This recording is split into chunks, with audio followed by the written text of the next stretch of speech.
श्री शिवाय नमस्तुभ्यम। हर हर महादेव। हरियाणा राज्य के सिरसा में रामनगरिया रानिया रोड तारा बाबा की कुटिया में गुरुजी पंडित प्रदीप मिश्रा जी के द्वारा श्री गुरु शिव महापुराण कथा शुरू हो गई है और आज 26 फरवरी दूसरे दिन की कथा पूर्ण हो चुकी है। ये 7 दिवसीय शिव महापुराण कथा है जो कि 25 फरवरी से 2 मार्च 2024 में आस्था चैनल यूट्यूब के माध्यम से देखी जा सकती है।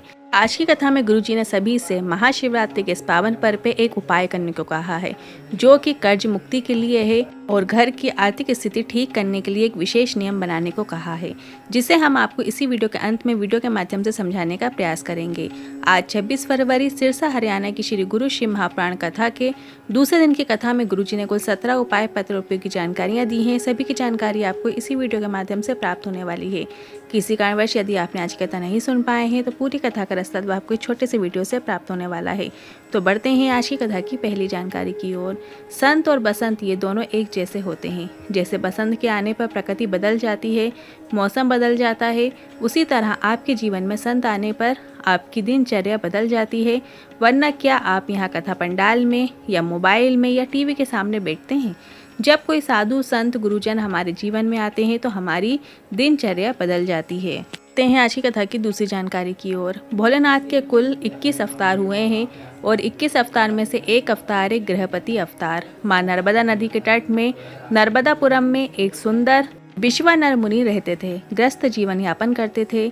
जैसे मुनि थे वैसे ही उनकी पत्नी थी। इनका एक नियम बड़ा पक्का था, प्रतिदिन एक शिवलिंग का निर्माण करके पूजन करना और जिस दिन नहीं कर पाते थे उस दिन एक बेलपत्र दान कर देते थे। बढ़ते हैं आज की कथा की तीसरी जानकारी की ओर।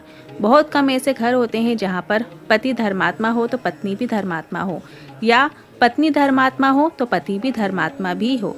ऐसा होना बहुत मुश्किल होता है।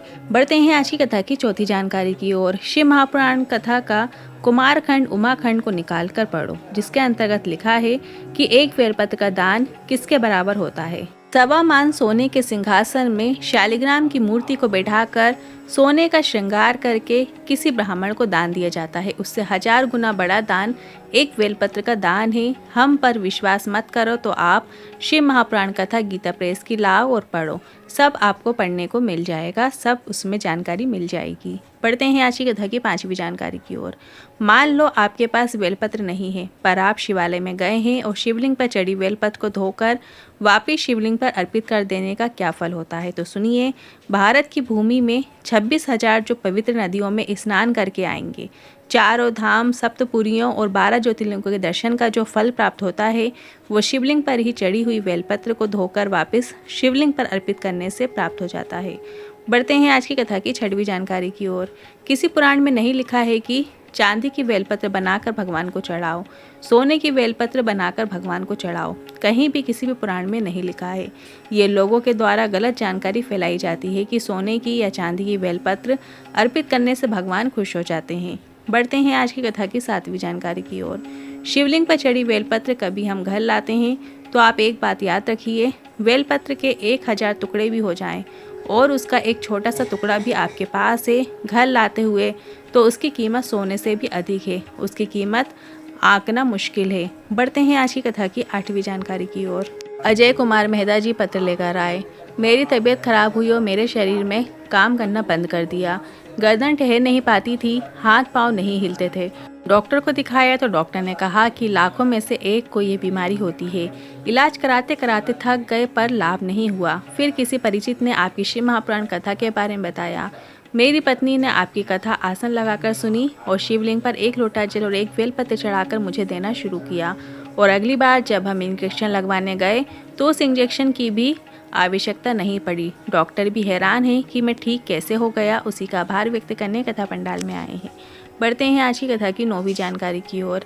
आपको कितनी ही बड़ी बीमारी क्यों ना हो गई हो तो आपको डॉक्टर को तो दिखाना है, दवाई भी खानी है, पर साथ में आपको 1 बेलपत्र और 1 लोटा जल शिवलिंग पर चढ़ाकर थोड़ा सा प्राप्त करके कुंदकेश्वर महादेव का नाम लेते हुए खाना शुरू करो, आपको लाभ जरूर देखने को मिलेगा। बढ़ते हैं आज की कथा की 10वीं जानकारी की ओर। कौशल्या महेंद्र कुमार जी पत्र लेकर आए। मैं 14 साल से सरकारी नौकरी कर रही हूँ। अचानक मेरे पति के सर में एक्सीडेंट हो गया। कई हॉस्पिटल ने केस लेने से भी मना कर दिया। इसके बाद ऑपरेशन हुआ और डॉक्टर ने कहा बचेंगे या नहीं कुछ कह नहीं सकते। इसके बाद हमने बाबा को स्मरण किया, श्री शिवाय नमस्तुभ्यम मंत्र का जाप किया और शिवलिंग पर बेलपत्र चढ़ाकर प्राप्त करके उनके पास रख दी। बाबा की कृपा से मेरे पति धीरे धीरे पूरे ठीक हो गए हैं। डॉक्टर ने कहा था याददाश्त नहीं रहेगी, पर उनकी याददाश्त भी ठीक है। उसी का आभार व्यक्त करने कथा पंडाल में आए हैं। बढ़ते हैं आज की कथा की 11वीं जानकारी की ओर। एक माता जी ने प्रश्न किया था कि अगर हम घर पर शिवलिंग रख रहे हैं तो क्या उसकी प्राण प्रतिष्ठा करनी पड़ेगी। तो इस पर गुरुजी ने कहा, पारद का, मोती का, माटी का, स्फटिक का, चाहे जिस शिवलिंग की स्थापना कर रहे हैं तो उसे आप निर्विदेश्वर शिवलिंग मानकर घर में स्थापना कर सकते हैं और प्राण प्रतिष्ठा की भी उसकी आवश्यकता नहीं रहेगी। बढ़ते हैं आज की कथा की 12वीं जानकारी की ओर। यहाँ तारा बाबा की कुटिया के अंदर जो शिवलिंग है वो पारद का शिवलिंग है और दूसरा जो अंदर वहाँ शिवलिंग विराजमान है वो शंकर भगवान का निर्विदेश्वर शिवलिंग है। बढ़ते हैं आज की कथा की 13वीं जानकारी की ओर। सीहोर कुबरेश्वर धाम से लाया गया कंकड़ और रुद्राक्ष औषधि का कार्य करता है। अगर कंकड़ लाए हैं और उसे पूजते ही हैं तो उसमें शंकर की आकृति का दर्शन आपको होते हैं, और अगर आप रुद्राक्ष लाकर वर्षों तक उसके जल का औषधि का कार्य करते हैं तो रुद्राक्ष गलता नहीं है, बदबू भी नहीं करता है। बढ़ते हैं आज की कथा की 14वीं जानकारी की ओर। आप सभी को सीहोर कुबरेश्वर धाम में होने वाली रुद्राक्ष महोत्सव के अवसर पर, महाशिवरात्रि के अवसर पर शिव महापुराण की कथा जो 7 मार्च से 13 मार्च तक होगी, उस कथा में भले ही आप एक दिन की कथा श्रवण करने आ सकते हैं, पर आइए ज़रूर। क्या फल मिलेगा आप स्वयं देखिएगा। सीहोर के आसपास के मध्य प्रदेश के लोग जो अन्य राज्यों में जाकर कथा नहीं सुन पाते, उन्हें इस कथा का श्रवण अवश्य करना चाहिए। बढ़ते हैं आज की कथा की 15वीं जानकारी की ओर।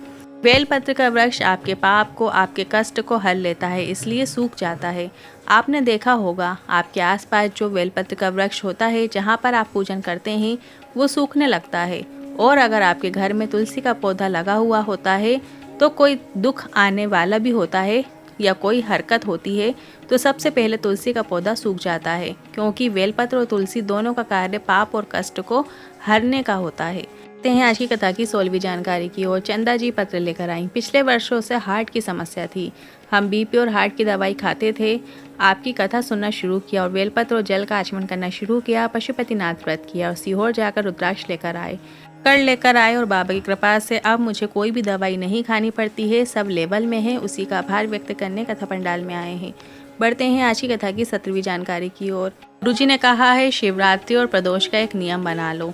कितना भी कर्जा हो, कितना ही दुख क्यों ना हो, कितनी भी परेशानी क्यों ना चल रही हो, कितनी भी तकलीफ क्यों ना हो, तो एक नियम बना लो कि मैं मंदिर तक पहुंच पाऊं या ना पहुंच पाऊं, पर प्रदोष के दिन अपने घर के बाहर एक घी का दीपक लगाऊंगी और एक दीपक बेलपत्र के वृक्ष के नीचे लगाऊंगी। बस ये 2 दीपक का नियम आप प्रत्येक प्रदोष या शिवरात्रि को बना लीजिए।